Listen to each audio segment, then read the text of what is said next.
Hey everybody, how's it going? This is Cliff Merrill from toneslinger.com, and here we have a SX TL50 Telecaster style guitar. This is going to be our donor guitar that we are going to be relicing and showing a lot of different techniques.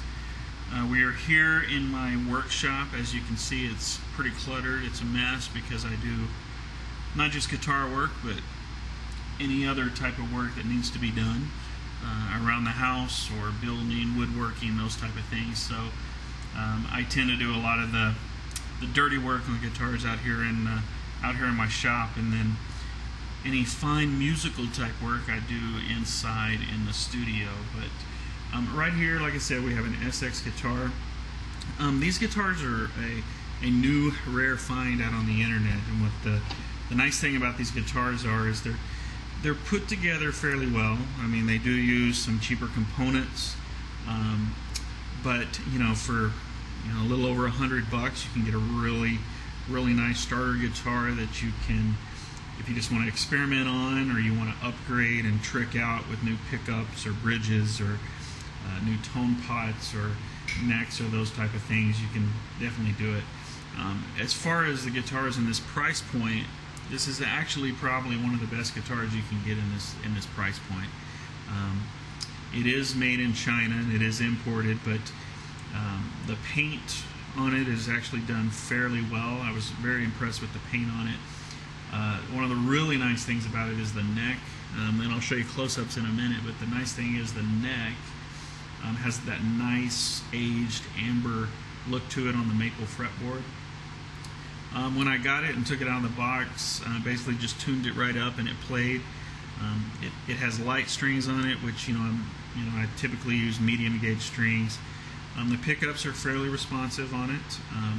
The strings were actually pretty high. I had to lower, but it just took a few minutes to set the action. The neck was nice and straight. Didn't have to adjust the truss rod at all on this guitar. A lot of the components, like I said, are some of your lower end components. The pickup switch, it's actually, it is pretty flimsy. At some point, if you're going to use it quite a bit, I would recommend putting a new pickup selector in it. The pots, the tone pot probably needs to be changed out. It's the taper on it is, you get the bass at one end, and then you barely move it, and then all of a sudden it's then pretty high end. You can probably fix it with changing out the cap in it, putting a different cap in it. But other than that, it is very functional.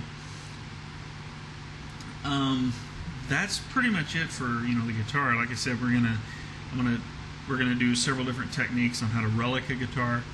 We're gonna age the hardware.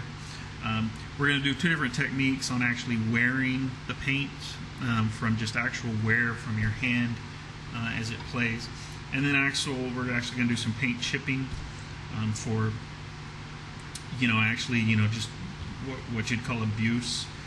We will do a little bit of a wear on the pick guard. Probably will not sand and dull the paint job. Probably just want to kind of keep it nice and shiny. We are going to, like I said, we're going to age all the hardware, and I'll show you how to do all that. And we're also going to age the fretboard to make it look like it's been played for 30 to 40 years. And there's a lot of talk out there on the internet. You'll hear people talking about how the wear looks fake. I'm going to show you a couple of different techniques you can do and the way you age the fretboard to make it look a lot more realistic. And the key to relicing a guitar is to not go overboard. So it's very easy to get, relic happy and want to just go crazy on it. But the key is minimal as possible.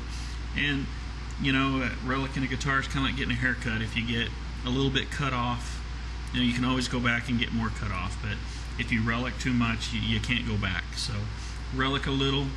If you like it, you want a little more, then you can always relic it a little more as you go along.